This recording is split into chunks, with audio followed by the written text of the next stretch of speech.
Good morning students. आज जो topic हम पढ़ेंगे यहाँ पर वो है कॉलिगेटिव प्रॉपर्टी का नेक्स्ट टाइप, जो कि है यहाँ पर elevation of boiling point. Elevation का मतलब होता है बढ़ना। तो यहाँ पर बॉइलिंग पॉइंट में किस तरीके से है, अगर जो इंक्रीज है वो देखने को मिलता है अगर हम कोई नॉन वोलेटाइल सॉल्यूट है वो ऐड कर लेते हैं।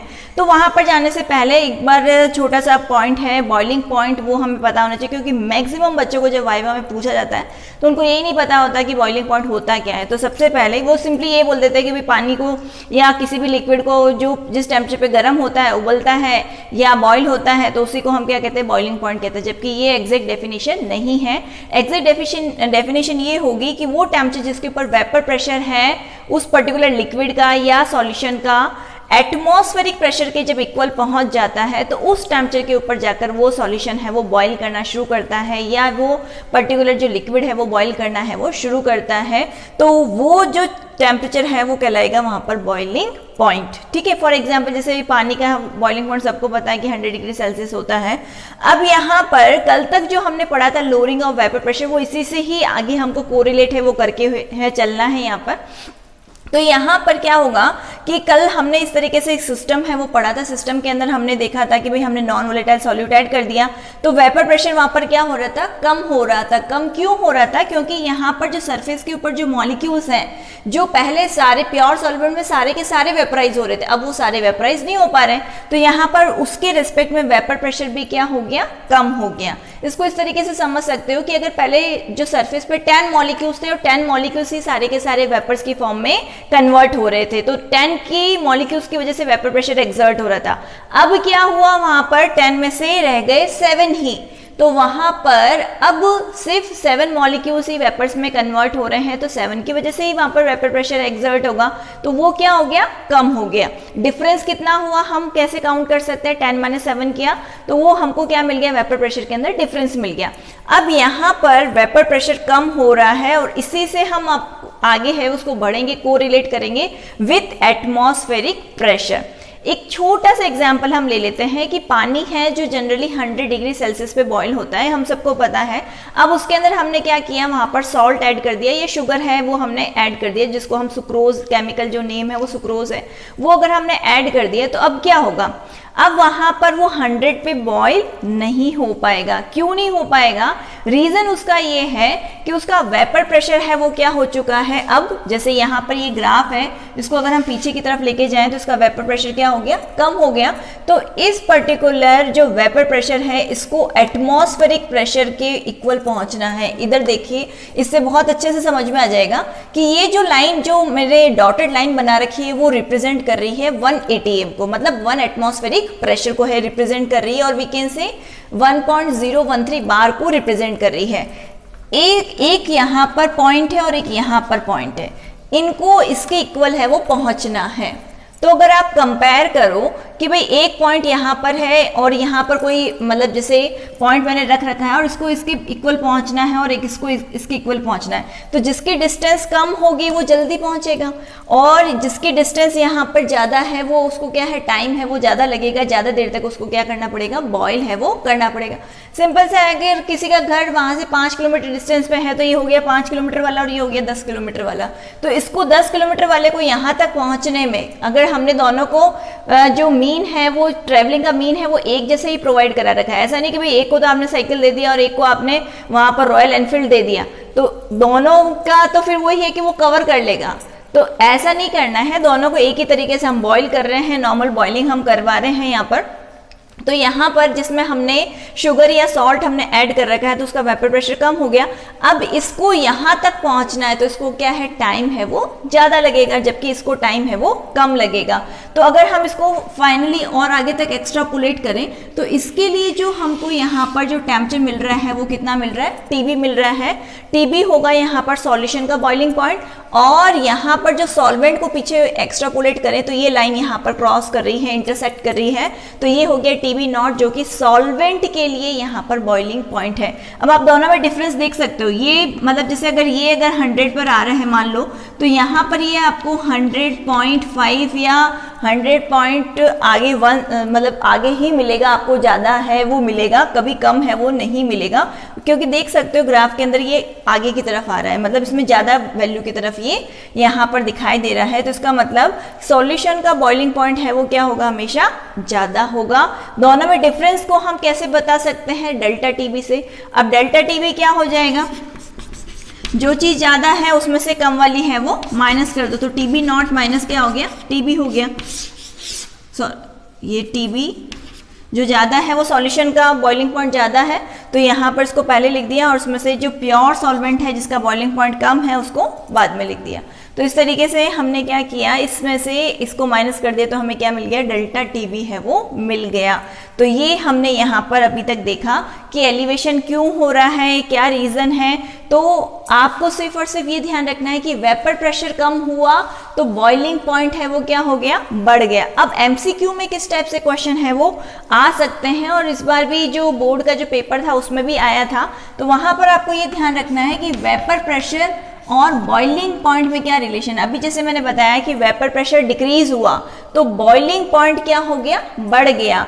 अब जैसे वेपर प्रेशर कम हुआ तो इसको यहाँ तक पहुँचने में क्या है, टाइम है वो ज़्यादा लग रहा है, तो इसका जो बॉइलिंग पॉइंट है वो क्या हो रहा है, बढ़ रहा है। तो यहाँ पर हम रिलेशन क्या निकाल सकते हैं कि इनमें रिलेशन क्या होगा, इनवर्स होगा। तो यहाँ पर वेपर प्रेशर कम हुआ तो बॉइलिंग पॉइंट बढ़ गया, और अगर ये ज़्यादा होगा तो बॉइलिंग पॉइंट क्या होगा, कम होगा। ये चीज़ आपको ध्यान में रखनी है। तो ये हमारा इम्पोर्टेंट पॉइंट हो गया जो एमसीक्यू के हिसाब से इम्पॉर्टेंट है और आ सकता है। कोई भी आपको दो वहाँ पर सॉल्यूशन ए और बी दे दिए जाएं और एक के लिए बताया जाए कि भाई वो ज़्यादा वॉलेटाइल है और दूसरा है वो लेस वॉलेटाइल है, फिर आपसे पूछा जाए कि भाई किसका बॉइलिंग पॉइंट ज़्यादा होगा, तो फिर आप समझ जाओ ये रिलेशन अगर आपको पता है तो आप चुटकियों में इसका आंसर है वो निकाल लोगे बिना कुछ दिमाग लगाए। तो ये क्वेश्चन अभी इस साल भी मतलब जो बोर्ड के अंदर है वो आया था, तो वहाँ पर भी क्वेश्चन है इस टाइप का है वो पूछा गया था। एक का जैसे 140 डिग्री है टेम्परेचर दे रखा है, या किसी का 180 डिग्री दे रखा है, तो उससे भी पूछा गया कि भाई किसका वेपर प्रेशर है वो ज़्यादा होगा। ये वाले क्वेश्चंस भी हैं उसके अंदर है वो पूछे गए। तो जिसका बॉइलिंग पॉइंट कम है तो उसका क्या है, वेपर प्रेशर भी क्या होगा, ज़्यादा होगा। जल्दी बॉईल हो रहा है इसका मतलब उसकी वेपर से वो ज़्यादा बन रही है। तो इस तरीके से घुमा फिरा के क्वेश्चन है वो पूछे जा सकते हैं। अब हम इसके डेरिवेशन के ऊपर आ जाते हैं कि जिससे हम वहाँ पर निकाल सकते हैं उसका मोलर मास, कि वो हम कैसे निकाल सकते हैं, कैसे फाइंड कर सकते हैं। तो उसके लिए हमें जो अभी हमने डेल्टा टीबी है वो फाइंड किया, तो एक्सपेरिमेंट में देखा गया कि जो डेल्टा टीबी जो है, जो डिफरेंस आ रहा था यहाँ पर, जो बॉइलिंग पॉइंट के अंदर जो डिफरेंस आ रहा था वो डायरेक्टली प्रोपोर्शनल होता है मोलिलिटी के। ये एक्सपेरिमेंटल देखा गया, फाइंड किया गया, तब जाकर इसको रिलेशन को है वो निकाला गया, यहाँ पर कंक्लूजन निकाला गया। तो अब हमें पता है कि भाई डेल्टा टी भी प्रोपोर्शनल है एम के मोलिलिटी के। जो हम प्रोपोर्शन का साइन हटाएंगे तो यहाँ पर क्या आ जाएगा, एक कांस्टेंट आ जाएगा जिसको हम बोलेंगे के बी। अब ये के बी क्या है, कांस्टेंट है, ये तो हमें पता चल गया। तो इसको कहेंगे क्या, क्योंकि एलिवेशन से रिलेटेड है तो इसको एक नाम हम दे सकते हैं एलिवेशन कांस्टेंट। एलिवेशन कांस्टेंट हो गया यहाँ पर। एलिवेशन बॉइलिंग कांस्टेंट है वो, और मतलब एप्रोप्रिएट ज़्यादा रहेगा, एलिवेशन बॉइलिंग कांस्टेंट। या फिर हम इसको और एक नाम और दे सकते हैं यहाँ पर मोलल, क्योंकि मोलिलिटी से रिलेटेड है तो molal elevation, elevation boiling constant. Boiling constant भी इसको हम कह सकते हैं। एक नाम और है वो भी हम देख लेते हैं यहाँ पर।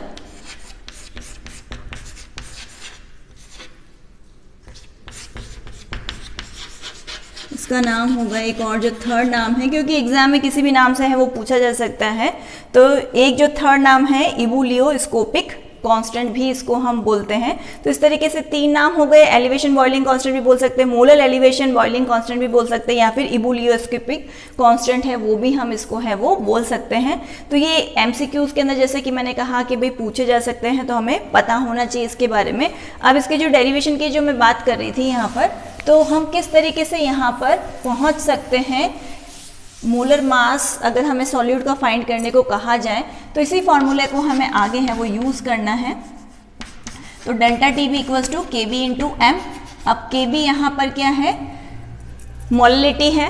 अब यहाँ पर मोलिटी का जो फॉर्मूला है वो अगर हम ओपन करके लिखें यहाँ पर, तो हम क्या लिख सकते हैं, इसकी जगह मोल का मतलब होगा कि number of moles dissolved in 1 kilogram of solvent. ठीक है, एक यहाँ पर इस चीज़ का ध्यान रखना है आपको कि भाई सॉल्वेंट आएगा यहाँ पर सॉल्यूशन है वो नहीं आएगा। इस चीज़ का आपको बहुत ध्यान रखना है ये सॉल्व करते हुए न्यूमेरिकल्स वगैरह, कि यहाँ पर मोलिटी के अंदर एक तो सॉल्वेंट आता है, साथ ही साथ मोलिटी का टेम्परेचर से कोई रिलेशन नहीं है। टेम्परेचर की वजह से इसके अंदर कोई भी चेंज है वो नहीं आता है, क्योंकि इसमें वॉल्यूम नहीं आ रहा। जैसे कि मोलरिटी की अगर हम बात करें तो वहाँ पर वॉल्यूम आता है, और वॉल्यूम और टेम्परेचर आपस में कोरिलेटेड होते हैं। आप लोगों ने सबने चार्ल्स लॉ पढ़ रखा है, इस वजह से आपको पता होगा कि भाई वहाँ पर वॉल्यूम और टेम्परेचर के कोरिलेशन की वजह से अगर वहाँ पर टेम्परेचर चेंज होगा तो वॉल्यूम भी है चेंज हो जाएगा। जबकि यहाँ पर ना तो यहाँ पर वॉल्यूम आ रहा है, तो ना इसके ऊपर टेम्परेचर का कोई इफेक्ट है वो होगा।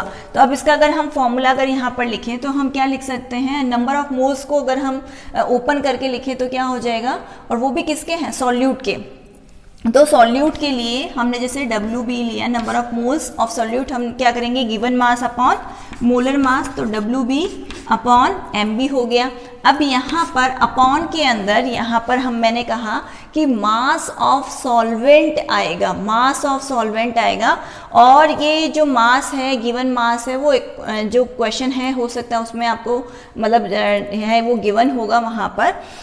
तो यहाँ पर गिवन मास ऑफ सॉल्वेंट के लिए हम यहाँ पर लिख देंगे WA, और अगर ये ग्राम में दे रखा होगा तो हमें क्या करना पड़ेगा, उसको किलोग्राम में बदलने के लिए we have to divide by 1000। तो 1000 से डिवाइड किया तो 1000 का आ जाएगा, ऊपर आ जाएगा। तो इस तरीके से हमें ये चीज़ है वो मिल जाएगी। एक यहाँ पर इक्वेशन हो गई ये। अब हम क्या करेंगे यहाँ पर कि ये जो MB अगर मेरे को फाइंड करना है, तो MB के लिए जो फॉर्मूला है वो किस में कन्वर्ट हो जाएगा, तो MB अगर मेरे को यहाँ पर निकालना है तो ये हो जाएगा KB WB upon delta TB into 1000 upon WA। तो ये इसमें कन्वर्ट है वो हो जाएगा। हमने इसको यहाँ पर शिफ्ट कर दिया तो ये चीज़ आ जाएगी यहाँ पर। तो इस तरीके से हम क्या निकाल सकते हैं, मोलर मास किसका निकाल सकते हैं, यहाँ पर सॉल्यूट का है वो फाइंड कर सकते हैं, वो हो जाएगा MB। अब WB क्या है, given mass of solute, WA क्या है, गिवन मास ऑफ सॉल्वेंट है, वो होगा डेल्टा TB जो हमने डिस्कस किया था। डेल्टा TB का मतलब क्या होगा, मैंने कहा था कि भाई ज़्यादा में से कम वाले को माइनस करना है, तो सॉल्यूशन में से हम क्या कर देंगे, प्योर सॉल्वेंट का जो होगा उसको अगर माइनस कर देंगे तो TS भी लिख सकते हो जो आपको सॉल्यूशन है अगर वो इजी लगता है, या TB भी लिख सकते हो। तो TS माइनस हमने TB नॉट कर दिया, तो ये सॉल्यूशन का बॉइलिंग पॉइंट हो गया, और ये नॉट का मतलब प्योर का जो बॉइलिंग पॉइंट है वो हो गया। तो हमको क्या मिल जाएगा, यहाँ पर डेल्टा TB है वो मिल जाएगा। तो इस तरीके से हम यहाँ पर क्या कर सकते हैं, अगर हमें बाकी सारी चीज़ें ये सब पता हो तो हम क्या निकाल सकते हैं, यहाँ पर MB है वो फाइंड कर सकते हैं। अब यहाँ पर हम एक न्यूमेरिकल भी देख लेते हैं जो अभी हमने डिस्कस किया था, एलिवेशन ऑफ बॉइलिंग पॉइंट से रिलेटेड। तो क्वेश्चन ये है यहाँ पर 18 gram of glucose is dissolved in 1 kilogram of water. मतलब जो ग्लूकोज है 18 ग्राम यहाँ पर दे रखा है आपको, तो इसका मतलब वो सॉल्यूट हो गया, और 1 किलोग्राम ऑफ वाटर दे रखा है, मतलब सॉल्वेंट का मास हो गया इन ए सॉसपैन। उसके बाद में at what temperature will water boil. अब वो सॉल्यूशन में कन्वर्ट हो चुका है, तो इसका मतलब हमें वहाँ पर जो TS है वो क्या करना है, फाइंड करना है। उसके लिए हमें KB है वो दे रखा है, वो दे रखा है 0.52 केल्विन किलोग्राम मोल इनवर्स। ये चीज़ हमको दे रखी है यहाँ पर। अब KB की जो यूनिट है वो कैसे हम फाइंड करते हैं, तो हम लोगों ने जो प्रीवियस उसमें देखा था डेल्टा TB किसके इक्वल आ रहा था, equals to KB into M के आ रहा था। तो यहाँ पर अगर मेरे को KB की यूनिट है अगर फाइंड करनी है तो मैं क्या लिख सकती हूँ, यहाँ पर डेल्टा TB अपॉन M। अब M का मतलब क्या होता है यहाँ पर वो भी हम देख लेते हैं। टेम्परेचर के लिए तो यहाँ पर ये आ जाएगा केल्विन, और यहाँ पर जो मोलिटी है उसके लिए हम लिखेंगे मोल किलोग्राम इनवर्स। ठीक है, अब इसको अगर हम यहाँ पर शिफ्ट करें, ये हो गया हमारा केल्विन, इसकी जगह तो आ गया केल्विन। अब मोल ऊपर जाएगा तो क्या हो जाएगा इनवर्स, और ये क्या हो जाएगा किलोग्राम। तो इसको हम क्या लिखेंगे केल्विन किलोग्राम मोल इनवर्स। ठीक है, ये मैं पहले उसमें बताना है रह गया था, तो ये पता होना चाहिए आपको कि किस तरीके से यहाँ पर केल्विन किलोग्राम मोल इनवर्स है वो आया। तो यहाँ पर हम लोगों को केबी है वो दे रखा है, टीएस हमको फाइंड करना है, साथ ही साथ जो डब्ल्यूबी मतलब जो मास ऑफ सॉल्यूट है वो दे रखा है 18 ग्राम, डब्ल्यूए दे रखा है 1 किलोग्राम। अब यहाँ पर हम आगे बढ़ेंगे, फॉर्मूला हमने लगाना है डेल्टा टी बी हम पहले फाइंड करेंगे। तो delta T B equals to K B into M.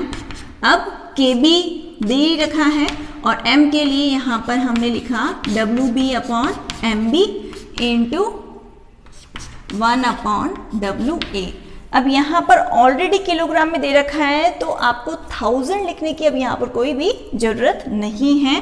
तो यहाँ पर अब सिर्फ वैल्यूज पुट करनी है 0.52 इंटू डब्ल्यू बी जो गिवन मास है वो 18 है। ग्लूकोज का जो मतलब जैसे यहाँ पर ग्लूकोज है, ग्लूकोज का अगर आप मोलर मास फाइंड करोगे तो वो आएगा 180, C6H12O6 से फाइंड करके देख लेना 180 आएगा। तो 1/1 ये हो गया कट 1/10। तो यहाँ पर आपको मिला 0.052। तो ये तो मेरे को मिल गया डेल्टा टीबी, ये इतना मेरे को डिफरेंस है वो मिल गया। तो यहाँ पर ये डिफरेंस मेरे को अब मिल चुका है। अब डेल्टा टीबी किसके बराबर होता है? तो डेल्टा टीबी इक्वल होता है टीएस माइनस टीबी नॉट। अब टीबी नॉट क्या है? यहाँ पर जो वाटर है वो प्योर सॉल्वेंट है वो है, और केल्विन के अंदर यहाँ पर इसका जो बॉइलिंग पॉइंट है वो कितना होता है? 373.15 होता है। टीएस मुझे फाइंड करना है और ये चीज़ मुझे पता चल चुकी है। अब यहाँ पर टीएस हमको फाइंड करना है तो क्या हो जाएगा, ये इधर आ जाएगा तो प्लस में कन्वर्ट हो जाएगा।